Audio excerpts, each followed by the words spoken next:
जी हाँ दोस्तों, नमस्कार। तो सबसे पहले मैं अपने विद्वान साथियों को, विषय बहनों को, सभी विद्वान साथियों को बहुत बहुत जितेंद्र क्लासेस की इस ऑनलाइन कक्षा की तरफ से तहे दिल से स्वागत करता हूँ। दोस्तों आइए जुड़ जाइए।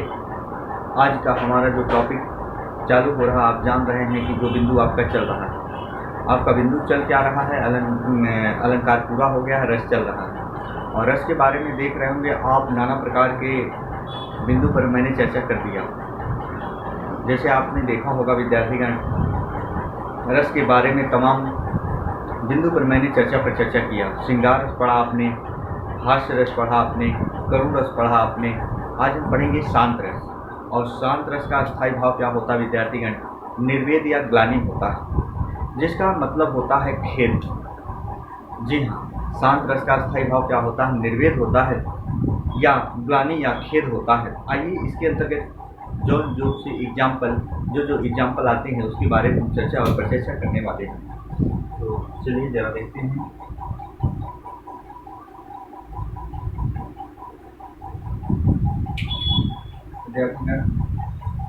जैसे हम बात करेंगे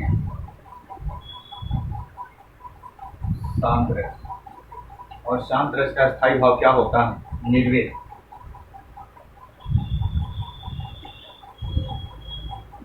निर्वेद होता है या ग्लानि या खेद कहा जाता है। तो विद्यार्थीगण, इसमें कुछ एग्जाम्पल्स आते हैं जो आपके कॉम्पिटिटिव एग्जाम में सदैव पूछे जाते हैं। तो आइए जरा हम देखते हैं क्या आता है। उदाहरण कहता है, मेरो मन अनत कहाँ सुख पावे। मेरो मन अनत कहाँ सुख पावे, सुख पावे। और जैसे उड़ जहाज पर पंछी, जैसे उड़ी जहाज पर पंछी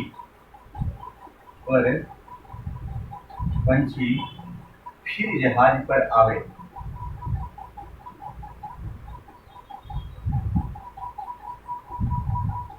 विद्यार्थीगण जरा देखो, एक एग्जाम्पल शांत रस का। अभी मैं अर्थ बता रहा हूँ, पहले उदाहरण लिख लो फटाफट। सभी विद्यार्थीगण जितनी भी विषय वैसे देख पा रहे हैं, इसी में आता है विद्यार्थीगण, बड़े हुए तो क्या हुआ, जैसे पेड़ खजूर, अरे पंथी को छाया नहीं, फल लागे अति दूर। जी हाँ, जैसे बड़े हुए तो क्या हुआ,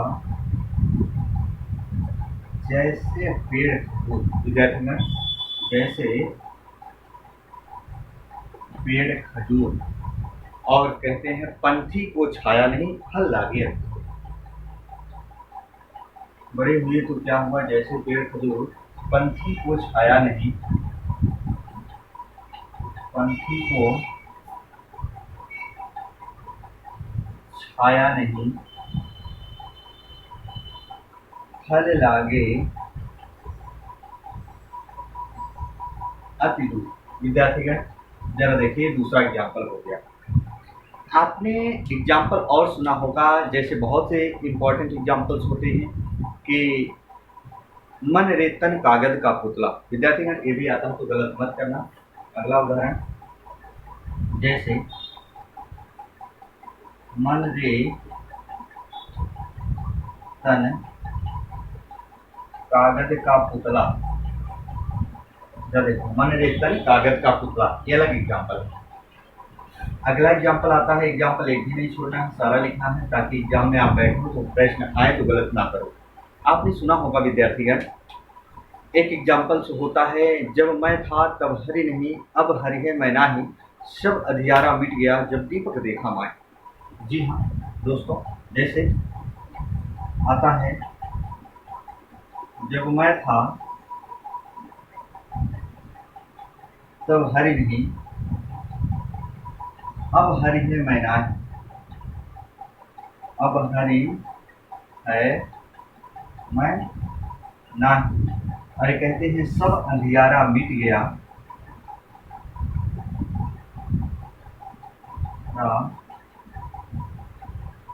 मिट गया जब दीपक देखा माए।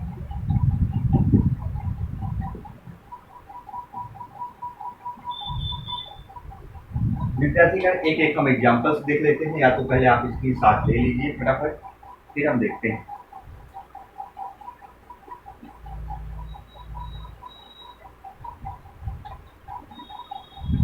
पहले आप इसकी साथ ले लो। तो चलिए जरा देखते हैं पहला एग्जाम्पल्स क्या है। मेरो मन अनंत कहाँ सुख पावे, जैसे उड़ जहाज पर पंछी फिर जहाज पर आवे। विद्यार्थीगण यहाँ पहले हम पर्याय समझेंगे, जैसे मानो किसी समुद्र में चलती जहाज हो, किसी समुद्र में चलती जहाज हो और उस जहाज पर कोई पंछी बैठा हो, और उस चलती जहाज से जब पंछी उड़ जाता है तो उसे दूर दूर तक कहीं आश्रय नहीं मिलता है, बैठने का ठिकाना नहीं मिलता है। अर्थात पक्षी जब समुद्र के चारों तरफ सैर लगा लेता है, देखता है उसे कहीं बैठने का आश्रय नहीं मिलता, अर्थात वो पक्षी फिर उसी जहाज पर आकर बैठ जाता है। ऐसे कहा गया है जो मानव का मन है अनेक भ्रांतियों में विचरण कर रहा होता है, पर उसका मन कब शांत होता है, जब वो ईश्वर की शरण में आता है तो मन क्या होता है, शांत होता है। दोस्तों ये रहे हमारे क्या शांत रस की उदाहरण। अगला देखो क्या हुआ है, बड़े हुए तो क्या हुआ, जैसे पेड़ खजूर पंछी को छाया नहीं फल लागे दूर। विद्यार्थीगण कोई व्यक्ति हो, कोई पुरुष हो, बहुत अच्छा हो, बहुत बड़ा हो, पर याद रखना जब तक उसके अंदर गुण जड़वित और स्तंभित ना होना, तब तक वो पुरुष या व्यक्ति क्या होता है, किसी काम लायक नहीं होता। उसी प्रकार कैसे जैसे बड़े हुए तो क्या हुआ, जैसे पेड़ खजूर और एक वृक्ष होता है जिसका नाम होता है खजूर पेड़ कहा जाता है। विद्यार्थीगण वो भी कोई राहगीर होता है, चलता रहता है, उसको छाया नहीं दे पाता है और फल भी जो उसका लगता है बहुत काफ़ी दूर लगता है, क्योंकि खजूर का पेड़ देखे होंगे आप लोग, बहुत ऊंचाई तक होता है, किसी काम का नहीं होता। तो विद्यार्थीगण वही का। आइए अगला देखते हैं। जनाब मन रे तन कागज का पुतला। विद्यार्थीगण जैसे कागज का पुतला हो, जैसे कोई कागज होता है और कागज पर दो चार पानी की बूंदें पड़ जाती हैं तो कागज अपना अस्तित्व खो देता है, ऐसे ये तन रूपी मन जो शरीर है ना, इसमें से जब प्राण निकल जाते हैं तो कागज के पुतले के समान होता है। शांति रस का उदाहरण। अगला है जब मैं था तब हरि नहीं, अब हरि है मैं नाही, सब अंधियारा मिट गया जब दीपक देखा ना।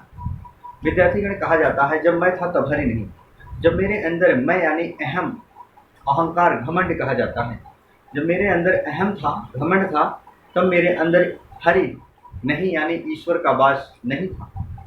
अब हरि है मैं नाही, यानी अब मेरे अंदर जब अहम नहीं है तो ईश्वर का वास है। अब हरि है मैं नहीं, सब अंधियारा मिट गया जब दीपक देखा माए। विद्यार्थीगण जब हमारे हृदय में ईश्वर का वास होता है तो ज्ञान रूपी प्रकाश का भंडार जग जाता है और अंधकार रूपी ज्ञान का प्रकाश मिट जाता है। दोस्तों इसका आप स्क्रीनशॉट लीजिए, फिर हम अगले रसप्रद चर्चा और परिचर्चा कर सकें। जी